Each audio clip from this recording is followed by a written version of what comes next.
3 years after marrying the man, everyone feared Eleanor Whitmore walked away from Ashcroft Hall without taking a single coin. She left behind the jewels he had given her, the gowns sewn by the finest dressmakers in London, and even the title that thousands of women once dreamed of possessing. All she carried was a small suitcase, a worn prayer book, and the dignity she had fought to preserve for 3 long years. The servants watched from the front steps as she descended the staircase for the last time. Some cried openly. Others lowered their heads in silence. No one tried to stop her because everyone inside Ashcroft Hall understood the same painful truth. The Duchess had already stayed far longer than anyone had expected. Behind the windows of his study, Duke Edward Ashcroft stood frozen in place, the feared Duke, the decorated war hero, the man who had survived fire, bloodshed, and the whispers of an entire nation could not bring himself to open the door and ask his wife to stay, because he had spent 3 years convincing himself of one thing: no woman could ever truly love a man who looked like him. And by the time he realized how wrong he had been, Eleanor was already gone, but this story did not begin with her leaving. It began 3 years earlier on their wedding night. The bedroom remained untouched by celebration. The fire crackled softly in the hearth, while candles flickered against polished walls. Eleanor still wore her wedding gown, the ivory fabric pooling around her feet as she stood, uncertainly beside the bed. Edward remained near the fireplace, with his back half turned toward her. I had not looked directly at her since they entered the room. At last he spoke. "If you cannot bear to look at my face, you may leave in the morning." Eleanor blinked, certain for a moment that she had misheard him. Slowly, Edward turned toward her.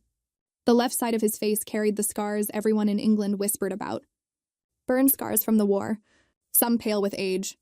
Others still marked his skin with uneven lines. Society had called him monstrous behind closed doors. Women had rejected his proposals without shame. Children often stared before embarrassed parents hurried them away. Edward had learned to expect disgust long before Eleanor ever met him. "I will arrange everything quietly," he continued in the same calm voice. "You owe me nothing." Eleanor studied him carefully. She had heard the stories. She knew exactly what London said about the Duke of Ashcroft. Yet standing before him now, she saw something very different. Not a monster. Not even an angry man. Only someone exhausted by disappointment. "The scars don't frighten me," she answered softly. Edward's jaw tightened. "Then what does?" Eleanor hesitated before meeting his eyes. A heart that has already decided it cannot be loved. Silence filled the room. For the first time that evening, Edward had nothing to say. Their marriage had never been born from romance. A year earlier, Eleanor's father had nearly lost everything after a disastrous investment threatened to ruin the Whitmore family forever. Public humiliation had seemed inevitable until Edward Ashcroft quietly settled the debts without demanding recognition or repayment. Months later, after every suitable woman in London had found a reason to refuse his proposal, he asked Eleanor to become his duchess. Society immediately decided it understood the arrangement. "Poor girl," they whispered. She was sacrificing herself. Others called her clever, insisting she had simply saved her family by accepting a wealthy husband no one else wanted. No one imagined Eleanor had chosen freely. She married Edward because gratitude had become respect, and respect sometimes deserved the chance to become something more. Ashcroft Hall was magnificent in the way lonely houses often were. Large enough to impress visitors, and cold enough to keep them from lingering. The servants performed their duties flawlessly. The halls remained spotless. Every clock kept perfect time. Everything functioned exactly as it should. Except no one laughed. Even ordinary conversations seemed quieter than they ought to be, as though noise itself might disturb the Duke. Edward was never cruel. That surprised Eleanor more than anything else. He ensured she lacked nothing. He asked whether her rooms were comfortable. He provided whatever she requested without hesitation. He thanked her whenever she assisted with estate matters. Yet he kept a careful distance between them that never seemed to shrink. He never touched her unnecessarily. Never sought her company after dinner. Never invited her into his private thoughts. At breakfast, he sat at the opposite end of the table. During meals, he discussed business before retreating, once more into the safety of his study. Sometimes Eleanor wondered whether loneliness could exist even while sharing the same home with another person. Then she remembered the look in Edward's eyes on their wedding night and understood that it could during their first winter together. Eleanor accompanied him into London for the social season. The ballroom glittered with chandeliers and polished marble while elegant women whispered behind jeweled fans. Eleanor noticed the stares immediately. Some looked at Edward's scars with pity, others with curiosity. A few failed to hide their discomfort entirely. Then came the whispers. She only married him because her family was desperate. I suppose money makes many things bearable. At least she doesn't have to look at him in the dark. The women laughed. Quietly among themselves, Eleanor stood perfectly still. Edward heard them too. She knew he did, because his shoulders became rigid beside her. For one brief moment, she expected him to defend himself. Instead, he simply said, "We can leave if you wish." Eleanor turned toward him in surprise. "You think I'm embarrassed?" "You shouldn't have to endure this," he replied. Something inside her heart tightened painfully. "You misunderstand me, Your Grace," she said softly. "I am not embarrassed by standing beside my husband." Edward looked away first. It was the beginning of a pattern neither of them recognized at the time. Whenever the world wounded him, Edward assumed Eleanor must be wounded too. Whenever someone questioned her devotion, he quietly prepared for her to leave, and every time Eleanor chose to stay, he convinced himself it was only because she was kind enough to pity him. Neither realized that fear could become its own prison. As spring arrived, Eleanor gradually took on more responsibilities throughout the estate. She reviewed accounts with the steward. She visited struggling tenant families. She arranged supplies for the village school and quietly organized assistance for widows who had nowhere else to turn. The servants adored her because she listened. The villagers trusted her because she remembered names and promises alike. Edward noticed everything. "You don't have to concern yourself with these matters," he told her one evening while reviewing estate ledgers. Eleanor glanced up from the documents spread across the desk. "I know. Then why do it?" She considered the question before answering. "Because this is my home too." Edward stared at her for several seconds before returning to his paperwork. He said nothing else. But later that night, when Eleanor entered the library, she found a fresh cup of tea waiting beside her favorite chair. No note accompanied it, no explanation, only the quiet kindness of a man who cared more than he knew how to express. Eleanor smiled despite herself, because somewhere beneath the scars, beneath the fear and silence and carefully constructed distance, there was still a good man, and without realizing it, she had begun to love him. She only wished he believed himself worthy of being loved in return. Love did not arrive in grand declarations between Eleanor and Edward. It settled quietly into the spaces between ordinary days, hidden inside gestures so small they were easy to overlook. Eleanor noticed it when she returned from visiting sick tenants and found that Edward had ordered a physician to examine her because he had heard rumors of illness spreading through the village. He never said that he had worried. Instead, he asked in his usual reserved manner, "Did the doctor inconvenience you?" She noticed it when winter arrived and discovered an extra blanket tucked inside her carriage before a long journey. She noticed it when books she had admired appeared in the library without explanation, and when fresh flowers replaced those that had wilted in the sitting room. Edward never offered affection in ways that were easy to recognize. It was as though he feared that if he gave too much of himself, someone might eventually reject it. Yet for Eleanor, those small acts mattered more than extravagant gestures ever could. Unfortunately, kindness without honesty could not sustain a marriage forever.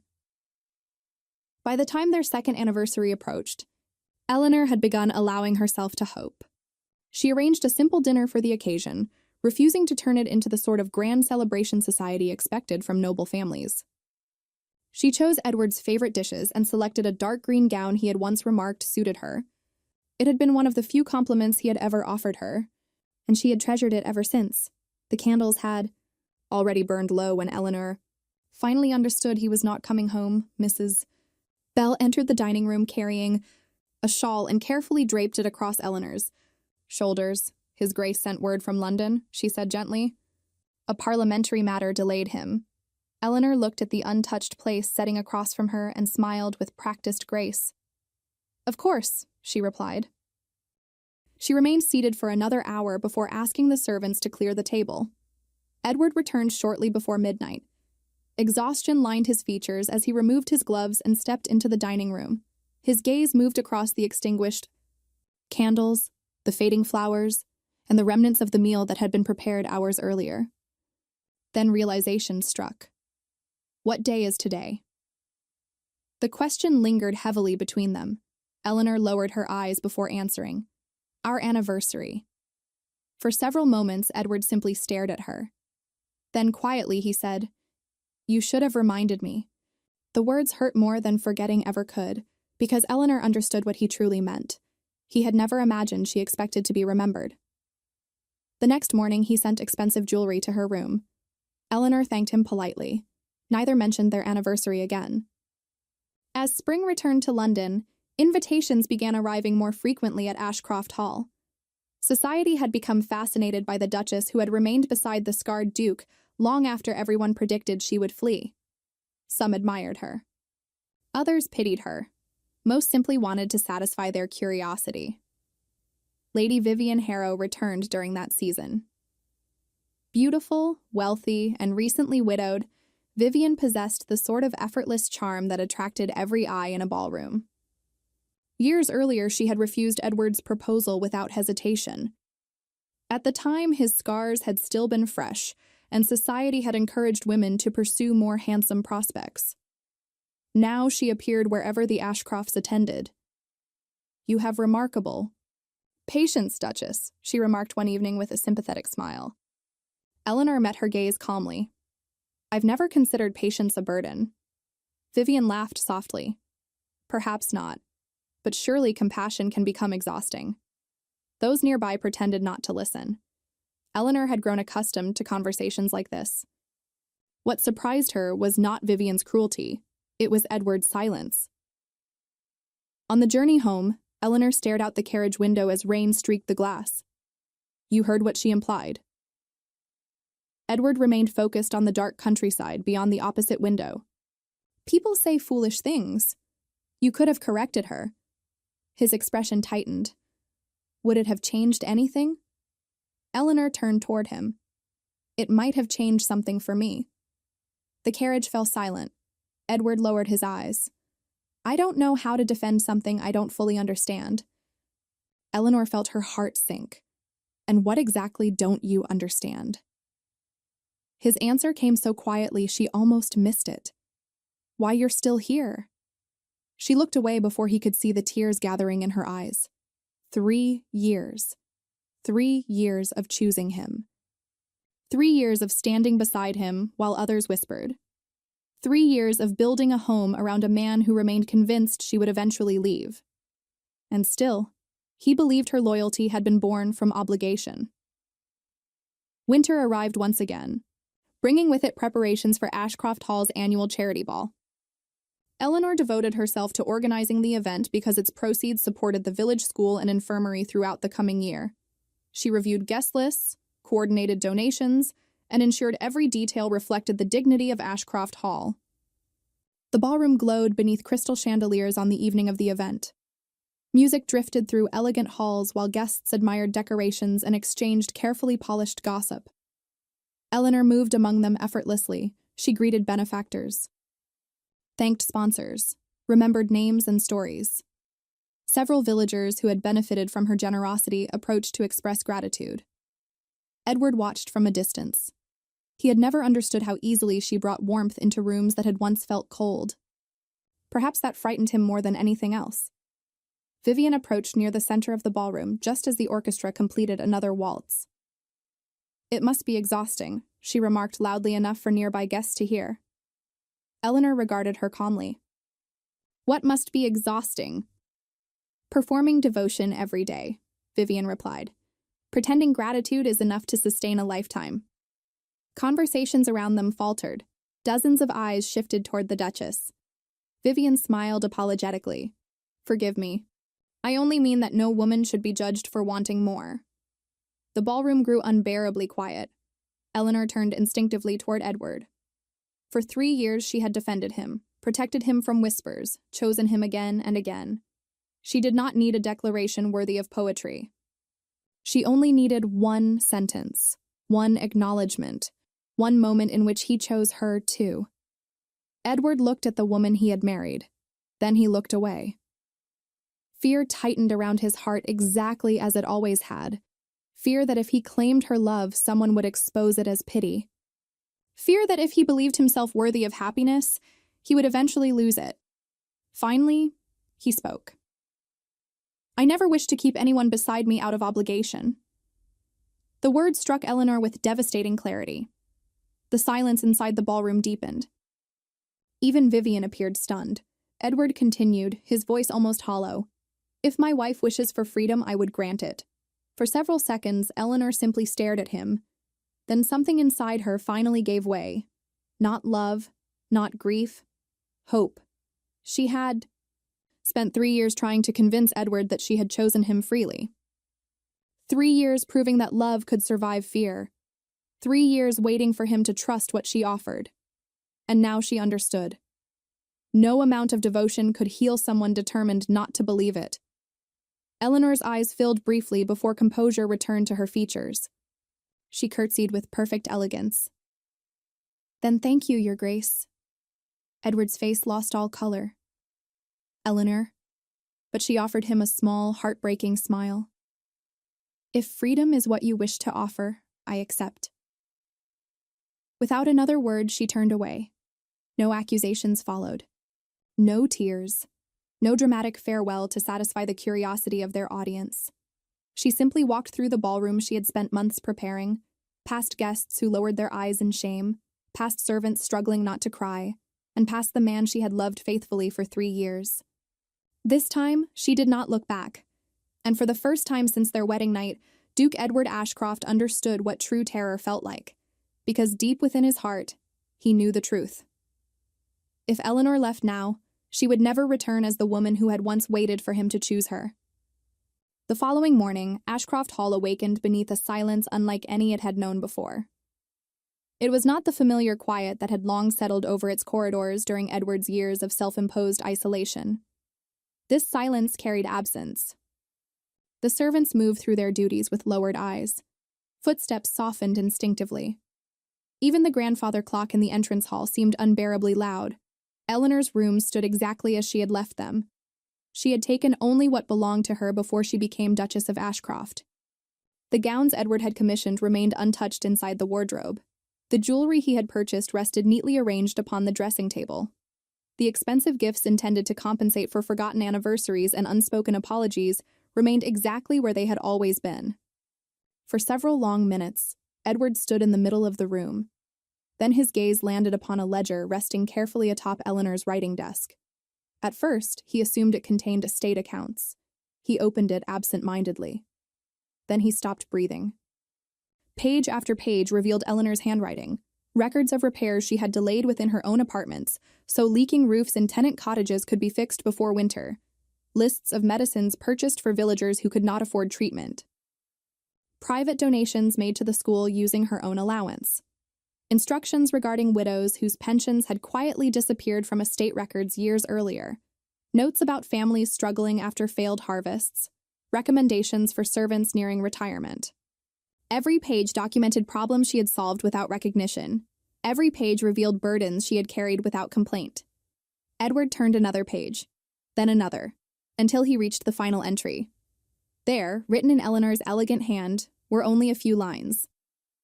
"You once saved my family from ruin. I wanted to believe kindness deserved kindness in return. But gratitude is not a life. And love cannot survive where it is endlessly mistaken for pity." Edward stared at the words until they blurred. His hands trembled. For the first time in years, the Duke of Ashcroft lowered himself into a chair and buried his face in his hands. Mrs. Bell found him there an hour later. The housekeeper had served Ashcroft Hall since Edward's childhood. She had witnessed his transformation, from an eager young man into someone convinced that rejection awaited him around every corner. She looked at the open ledger, then at him. "You finally read it." Edward closed the book slowly. "I thought she stayed because she felt responsible." Mrs. Bell regarded him quietly. "Your Grace," she said at last, "women do not spend 3 years loving a man out of responsibility." He looked away. "Perhaps I simply gave her no reason to stay." Mrs. Bell's voice softened. That woman defended you when society mocked you. She chose you every day. The tragedy is not that she stopped loving you. Edward's expression tightened. It is that she grew tired of proving it. The words settled heavily inside him. Over the following days, Ashcroft Hall itself became a painful reminder of Eleanor's absence. Villagers arrived requesting guidance only Eleanor could provide. The schoolmaster sought approval for funding decisions she had always handled. The physician asked questions.